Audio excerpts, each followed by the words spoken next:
Okay, has a girl ever talked to you? Nope.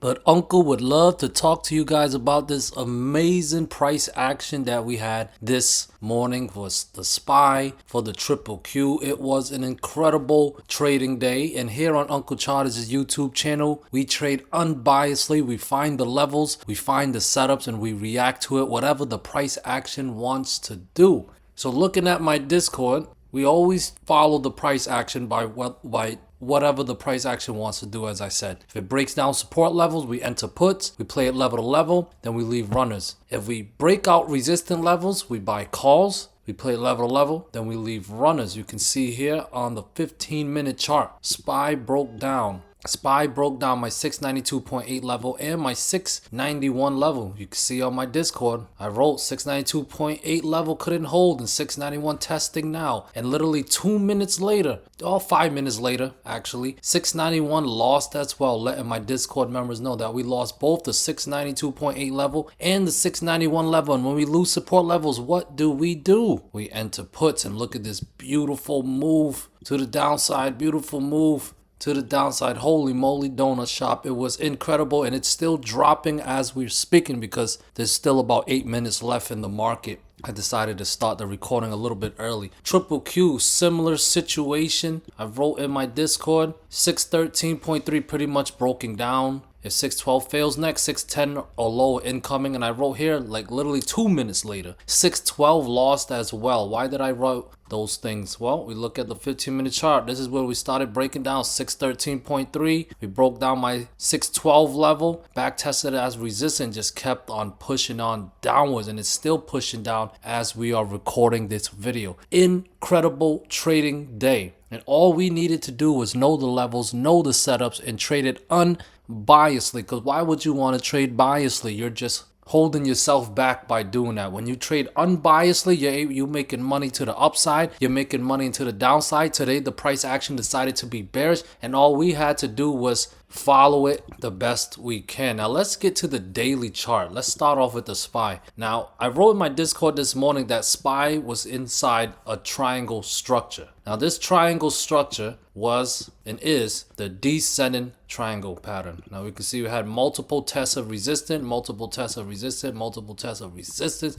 multiple tests as support as well. And it looks like the SPY wants to go for that third test of support. That is a really big descending triangle pattern, but it's a triangle pattern nonetheless. And with 7 minutes left on the market, I have to say, watch that 681.2 fib level and the 680 level. If SPY wants to test the bottom of this triangle pattern, 676.5 is the level that I'm watching. And of course, if we drop below it, SPY will officially enter breakdown mode. I doubt we're going to get the breakdown right away though, but at the end of the day, the price action has the final say, and we as traders must be open to any case scenario. If we are to get a bounce, we have to look at the levels that were lost today. I have a level at 683 is 684.7, 684.7 being the Fibonacci level. That level must recapture if you want to play a bounce, if you want to go and put in a bottom or play a potential bottom. The bottom always starts off with a false breakdown setup. Not every false breakdown setup leads to a bottom being in, but every bottom started with one. So look at the levels that were lost today, 683 and 684.7. If they recapture, then we have a shot to bounce back to the upside. 686, 688, 689.7 are the levels I am now watching, and we can possibly get back to the top of the triangle pattern,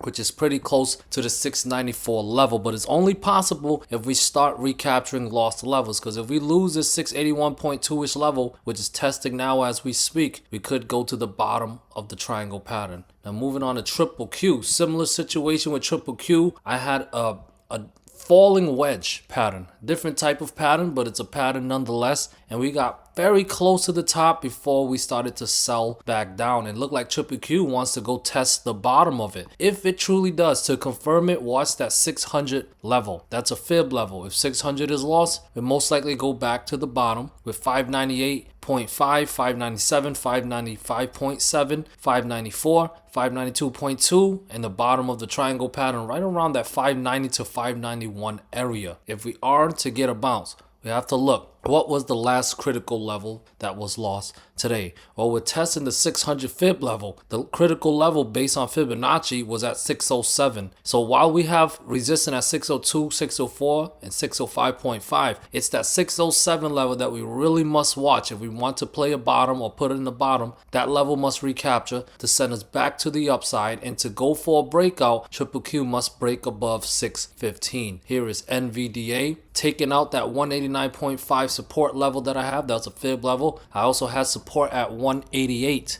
If we can stay below those levels, 185.5, 184, 182.7, all the way down to 180 will be in play. Trust no bounce unless 189.5 can recapture, excuse me. If we truly want to put in the bottom though and get bullish again, 193 or 194.5 are the levels I'm watching that must clear. Let me do a better circle there. Bam. Okay, that was the last critical resistant level that I have, and I still have it. So if we want to clear it, if bulls want to clear it, I would favor a bottom being in and we go bullish again. We'll likely head up to 200 or higher. Otherwise, stay bearish as long as below 189.5. Here is Tesla selling off here. Broke down multiple levels that I was watching. 430.8 couldn't hold as support. I was watching that critical 425 fib level as well, and it looks like it's going to close. 3 minutes left, but it looks like it's going to close below 417.4. So watch that level tomorrow. Below 417.4, the breakdown stays intact, and we're likely going to drop another $10 to $20 move to the downside. If not, and 417.4 recapture, watch the 425 level. That's the next critical fib level. If it recaptured, then we'll likely head back up to 435 or higher. A bottom is likely in above 435, and if 439 can clear as well. But right now, it's looking a bit bearish as of recording this. Here is Amazon, definitely looking bearish. They were never able to clear that 211 level, and right now it's testing the next fib level around 199.8. It's not looking strong as support level, so watch that level for tomorrow. If we can get above it and start clearing some resistant level like 203, then maybe we can get a bounce back up to 211, and I'll be bullish above 211. But right now, if we lose 199.8, we still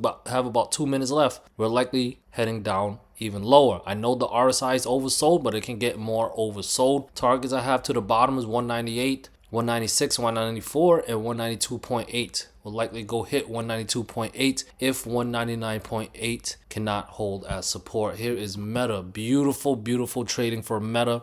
It went back and hit a previous low for the second time, so maybe we can get a bounce, maybe we can get a W pattern, but I'll only trust it when lost levels get recaptured. 655 and 656.7 are the levels I'm watching. If we can recapture those two levels, I would definitely go long, and we'll likely head back up to 671, 672.2 or higher. But if overall below those levels, below 656.7, I would stay bearish. And if we lose that next support level around 645, likely heading down a lot lower, guys. Here is Microsoft looking bearish still, and is breaking down another fib level at 403.2. I tell you, I do have support at 400 if that level is lost. 393.6, it's not that far away. So we need to recapture 403.2. We need to recapture 405, 409, and 410.8 to get back to the upside and retest. Possibly get back above the 423 level. Above 423 is I would definitely be bullish again for Microsoft for the medium term. But right now, below 403.2,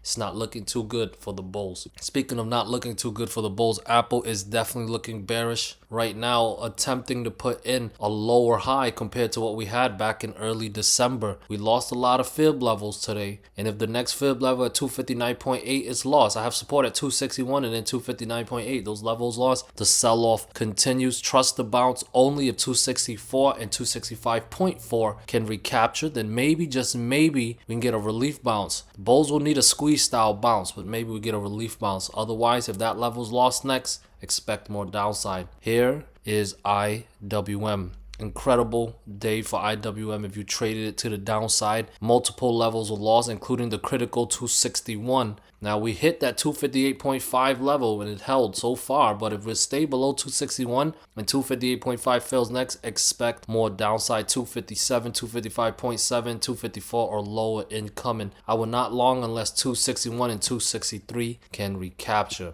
And last but certainly not least, here is the VIX looking like it's spiking again, and it's been climbing up my uptrend lines. I had this uptrend line since December 24th, the Christmas Eve. It's consistently been bouncing off this trend line.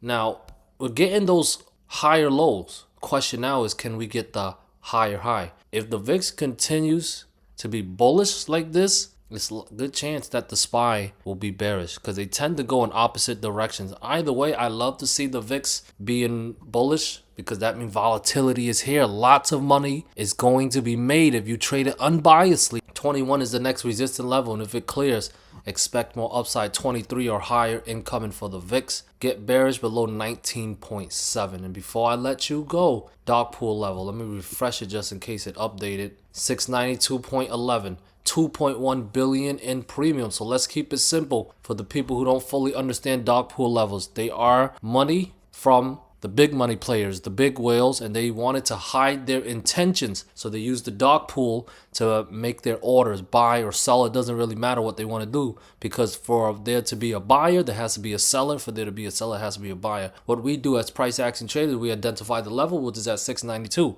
So above it, we get bullish. Below it, we stay bearish. Guys, thank you so much for watching. I love y'all. Peace.